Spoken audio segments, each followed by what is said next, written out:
Isipin mo, naglalakad siya sa kalye. Bigla kang makakarinig ng sigaw o bulong ng taong natatakot.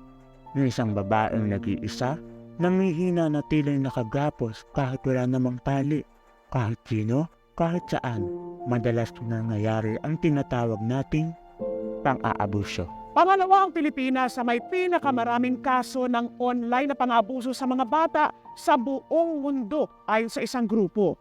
2022 pa, may batas laban dyan pero kalalang-dalang ng IRR o gabay sa pagpapatupad yan.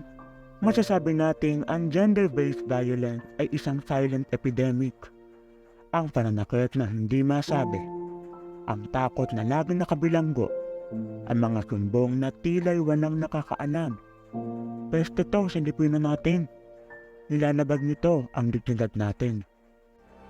Pero mayroon tayong kapangyarihan kung paano may iwasan ito. Makapangyarihan ng ating boses para sa mga pinatahimik.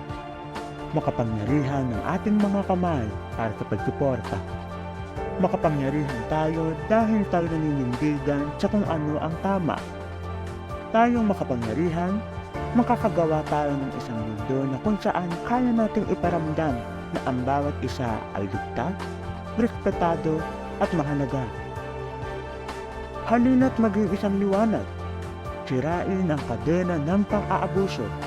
Pagandahin natin ang ating kinabukasan na kung saan ang bawat isa'y namumuhay ng mapayapa, anuman ang kasarian. Dahil tayo ay makapangyarihan.